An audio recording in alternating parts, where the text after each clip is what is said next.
What I got, you can't buy. It resides between my eyes. Walked through the fire, came out better on the other side. See, life's like a beach if you find the sand. Right now, I feel like 100 grand. You are listening to Inspired Insider with your host, Dr. Jeremy Wise. Dr. Jeremy Weiss here, founder of InspiredInsider.com, where I talk with inspirational entrepreneurs and leaders like the founders of RX bars. They end up selling to Kellogg for $600 million, but they talked about the early days that weren't so easy. And P90X founder Tony Horton talked about how he made, this is interesting, Mitch, he made money as a street mime. Like the way he made food and rent money was he would put his hat on the street and do street miming to make his money before he obviously went on and sold hundreds of millions of dollars in P90X. Atari founder Nolan Bushnell talked about how he was Steve Jobs' mentor, and Steve offered him 33% of Apple for $50,000 and why he said no, and many, many more. So check out the interviews, InspiredInsider.com. The episode is brought to you by Rise 25, which I co-founded with my business partner, John Corcoran. And at Rise 25, we help B2B businesses connect to their Dream 100 clients and referral partners. And basically what that does, it creates a systemized incoming referral pipeline that creates ROI. And this is using a podcast. For me, podcasting is much more personal. It's not about just about your business. It's about leaving a legacy for yourself and your guests like we are today, because it was inspired by my grandfather, who was a Holocaust survivor. And him and his brother were in concentration camps in Nazi Germany and were the only people to survive. And his words and legacy live on because of an interview the Holocaust Foundation did with him, which you can watch on my About page. So yes, podcasting will help your business. And I think every business should have a podcast, period. But it also helps you leave a legacy and your guests leave a legacy. So if you have questions, you could email us and go to rise25.com or support@rise25media.com. I am super excited today to introduce Mitch Kahn. Mitch co-founded Grassroots Cannabis in 2014. Through his leadership as CEO, the company has grown to have 61 licenses and operations in 11 states with more than 800 employees. When I checked the stats, I think yesterday, Mitch, you doubled in size from yesterday to today. It's like, I had to fact check this because they've grown so quickly just in the past year. And Curaleaf, which is a Massachusetts-based company, signed a merger agreement with Grassroots Cannabis for $875 million in stock and cash. And the deal will make the company at the time, the largest medical and adult use cannabis company. Mitch, thank you for joining me.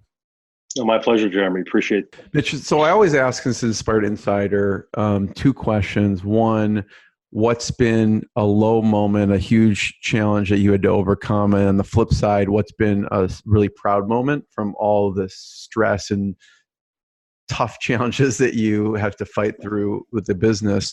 What's been a low moment that you can share and how you kind of push through? Well, I'll give you a couple, I guess. First one, I mentioned earlier. I mean, when we got to the point in Pennsylvania where we ran out of money and couldn't pay our contractor, it was a pretty low moment. Contractor happens to be a friend of mine, which some people might think that made it easier. It actually made it much more difficult. That was a challenge. That was a moment where we were looking at ourselves saying, are we going to actually fail? So that was certainly a low moment. I think the other low moment for us in many regards was, as we started in the dispensary side only. It took us a while to kind of get our legs and kind of grow in a more logical way, which I think was better for us long term. But as we turned around, we weren't grown up enough yet to go public. And as we saw folks like MedMen and GTI and Cresco and some of our friends, frankly, I mean, most of our friends, go public and get lots of accolades and have values through the moon. In some ways, you could think that would be a great thing, but it actually was a low moment for me and for our team. It kind of felt like we just didn't get there fast enough. Mm-hmm. But I think, in many regards, people will say, well, the highest moment has to be the day you signed the deal. The truth is not really. I mean, it was the value of our company was there, whether we did it through a public offering, this transaction, other transactions, like we had created that value. It's certainly nice to have that have someone else agree that you created that value. And it's like a validation. Yeah. It is a validation. On the other hand, listen, it is, mostly a stock transaction. So we're in it for the long term. And we think what we did is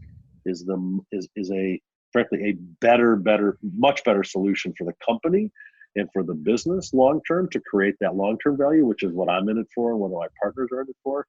But I think, to me, in a lot of ways, the best moments have been as we've been able to attract the best talent we've been able to attract, to get somebody to come work for us who was who came from a very senior position at Kimberly-Clark, who had the experience from Abercrombie and Fitch and Petco and a couple other places, to kind of, like, to me, that was in a lot of ways the most validation.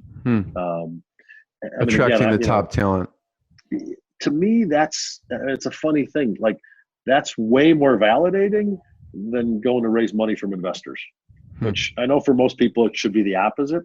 And it certainly was a good thing. We take our investors very, very seriously, obviously, and that was a huge lift and a great result to raise $90 million at that point in the cycle of this world. And but it was that has really been one of the high points for me.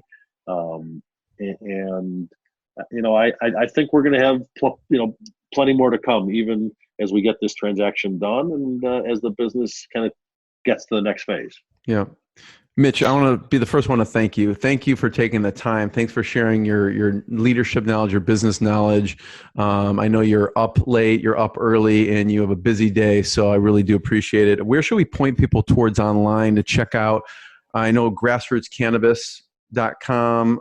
Where else should we point people to just check out your business, and maybe they're interested in going to one of the facilities? Where should we point people to? Well, I think that's the best place to start. The website, as you said, grassrootscannabis.com, is that will take you everywhere you need to be. Obviously, we have a Instagram page and a Twitter feed or handle or whatever the heck it is. But I think the website's the best place to start. If people are looking to talk to us about job opportunities, obviously you can do that through the website. It'll tell you where all our dispensaries are, give you a little insight into what's going on in the company.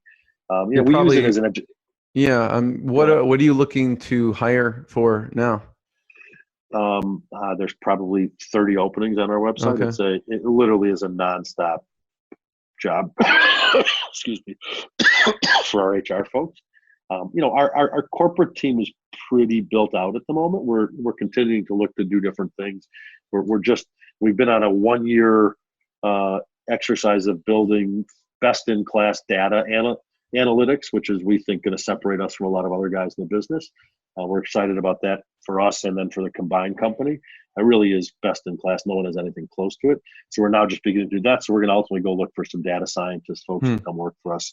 But we're hiring all kinds of different people. A lot of folks in the field, obviously, as we build out new facilities in places like North Dakota, Arkansas, Oklahoma, more in Pennsylvania. So there's a lot going on. Check out grassrootscannabis.com. Thanks again, Mitch. Thank you, Jeremy. Really appreciate the time. What I got, you can't buy. It resides between my eyes. Walked through the fire, came out better on the other side. See, life's like a beach if you find the sand. And right now, I'm feeling like $100 grand.